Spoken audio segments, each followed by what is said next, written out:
Hai, apa kabar semuanya? Semoga kabar Anda baik-baik saja. Terima kasih karena sudah memberikan support dan juga kesetiaan Anda untuk membangun channel Codot Film. Yuk kita lanjutkan alur ceritanya, sambil siapin kopi dan cemilan, setting suara volume full. Gasken. Bantuan? Melihat Xiao Yan meninggalkan ruangan dengan metode Qi, Sun Er menggelengkan kepalanya. Dengan ketidakberdayaan dalam suaranya, dia berkata, "Aku akan mempercayaimu untuk saat ini." Xiao Yan memandang anggota klan lainnya, masing-masing terkejut, sambil berjalan keluar ruangan. Dengan mengangkat bahu lembut, dia menunggu Sun Er sebelum keduanya berjalan tanpa tujuan ke depan, dengan santai mengobrol. Karena mereka memiliki 2 jam bersama, Sun Er dan Xiao Yan tidak terburu-buru untuk pergi keluar. Karena pavilion metode Qi biasanya dilarang untuk semua orang, itu adalah kesempatan langka untuk berada di dalamnya hari ini. Karena itu, mereka memutuskan untuk memuaskan rasa ingin tahu mereka. Tepat ketika mereka hendak meninggalkan jalur api, Sun Er dengan santai memasuki sebuah ruangan kecil dan mengambil gulungan metode Xuan Qi rendah. Menemani Xiao Yan, mereka kemudian melanjutkan ke lorong lain. Hari ini akan menjadi hari paling berisik dalam setahun di pavilion metode Qi. Setiap lorong memiliki banyak orang yang berdesakan di antara dindingnya, sementara setiap orang memiliki pandangan yang sangat bersemangat di mata mereka saat mereka menabrak tirai energi merah. Setiap kali tirai pecah, teriakan kegembiraan lainnya bisa terdengar. Dalam suasana yang menyenangkan ini, bahkan Xiao Yan memiliki senyum tipis di wajah kecilnya. Berjalan keluar dari lorong lain, Xiao Yan melihat-lihat waktu. Meregangkan badan, dia tertawa sambil melihat Sun Er, "Kita harus pergi, sudah hampir waktunya." Mengangguk dengan acuh tak acuh, Sun Er mengikuti Xiao Yan di sudut sebelum langsung menuju pintu keluar pavilion metode Qi. Setelah berjalan melewati salah satu jalan setapak, alis Xiao Yan terangkat karena terkejut. Tidak terlalu jauh, dia bisa melihat gaun merah milik Xiao Mei. Wajah menawannya memerah saat dia berjalan terus-menerus di sekitar bagian depan penghalang. Berdasarkan penampilannya, sepertinya dia mencoba semua yang dia bisa untuk mendapatkan metode Qi tetapi tidak dapat menembus penghalang. Hari ini, Xiao Mei mengenakan pakaian merah yang indah dengan rok yang sedikit ketat dan pita di pinggangnya, yang terikat erat di pinggangnya. Saat ini, wajahnya yang murni dan cantik tampak cemas saat alisnya menyatu dengan manis. Para anggota klan di sekitarnya praktis jatuh sendiri saat mencoba berbicara dengannya. Suasana hati Xiao Mei semakin memburuk dari detik, dia pada dasarnya hampir putus asa. Sebelum hari ini, ayahnya diam-diam memberitahu dia nomor kamar, memberitahunya bahwa sangat penting untuk memegang metode Qi itu. Setelah memikirkan setiap metode yang mungkin dan menghabiskan berjam-jam, dia akhirnya mendapat potongan informasi dari orang-orang yang bertanggung jawab atas pengaturan pavilion metode Qi.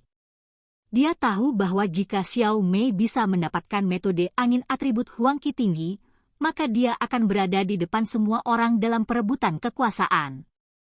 Meskipun ayah Xiao Mei mendapatkan nomor kamar yang tepat, dia lalai memperhitungkan kekokohan penghalang di ruangan itu. Xiao Mei telah berada di luar ruangan selama 1 jam berturut-turut tetapi dia tidak dapat menembus perlindungannya dan meskipun klan lain ngiler memikirkan untuk membantunya, mereka bahkan tidak bisa menggoyahkannya. Tirai pelindung hanya bisa diserang oleh 1 orang pada satu waktu dan jika penghalang mendeteksi 2 atau lebih orang yang mencoba menerobosnya, itu akan meningkatkan pertahanannya. Akhirnya, seperti mencoba menimba air menggunakan ember berlubang. Sekarang, 2 jam telah berlalu.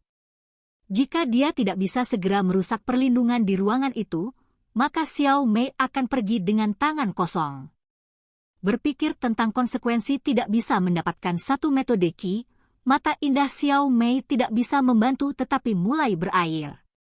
Dengan tatapan berkabut, dia menggelengkan kepalanya dengan senyum pahit. Melihat sekeliling, alisnya yang indah terangkat saat dia melihat seseorang yang akrab. Tidak terlalu jauh adalah seorang pria muda berpakaian hitam memegang kedua tangannya di belakang kepalanya dengan ekspresi tenang di wajahnya.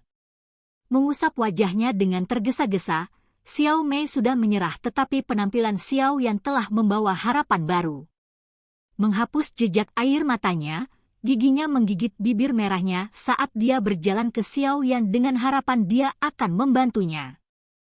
Klan lain di sekitar Xiao Mei melihat perubahan penampilan barunya dan mengikuti pandangannya untuk menemukan Xiao Yan.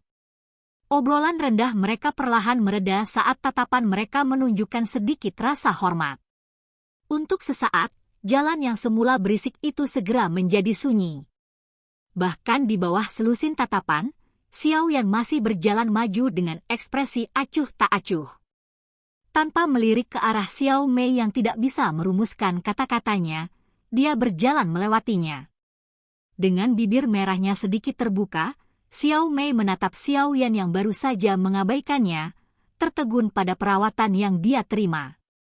Setelah beberapa saat, wajah cantiknya dipenuhi dengan penghinaan terhadap diri sendiri saat dia menggelengkan kepalanya dengan lembut.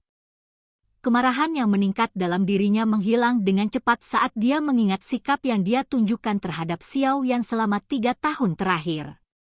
Haha, ini pasti pembalasan. Aku benar-benar orang yang menjijikkan. Kamu menuai apa yang kamu tabur? Xiao Mei dengan lembut berjongkok di tanah. Bahunya bergerak-gerak sedikit saat teriakan tertahan bergema di sepanjang lorong yang sunyi.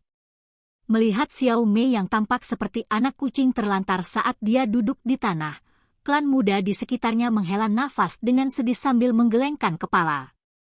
Xiao Mei terisak ringan saat dia berjongkok di tanah. Tapi dia tiba-tiba merasakan sesuatu yang salah di atmosfer dan perlahan mengangkat wajahnya yang menangis hanya untuk terkejut.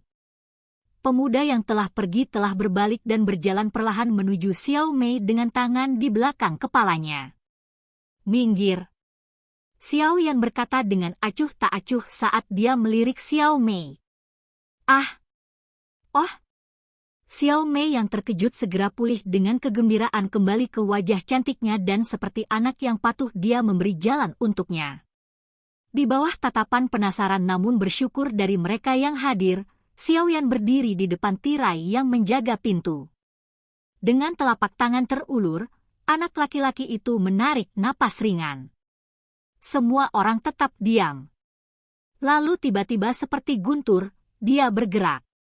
Memutar tubuhnya, Xiao Yan mengangkat kakinya dan seperti cambuk, itu maju. Membuat suara, kakak, itu merobek udara di sekitarnya. Bang! Tendangan kejam mendarat di penghalang menyebabkan riak dengan cepat berdenyut melaluinya. Akhirnya, itu pecah di bawah tatapan kaget semua orang. Kakinya tetap di udara untuk sementara waktu sebelum Xiao Yan perlahan menurunkan kakinya ke tanah. Memutar lehernya sedikit, dia berbalik dan kemudian berjalan menuju Sun Er yang jauh. Biaoge. Terima kasih. Maafkan aku. Xiao Mei dengan takut-takut berterima kasih pada Xiao Yan yang melewatinya. Ya. Xiao Yan melirik gadis yang telah kehilangan semua kesombongannya dan memberinya sedikit anggukan sebelum menghilang dari tatapan kagum klan lainnya. Silahkan pergi ke. Oke guys, jangan lupa like, comment, share, and subscribe di channel Codot Film. See you next video. Peace out and bye-bye.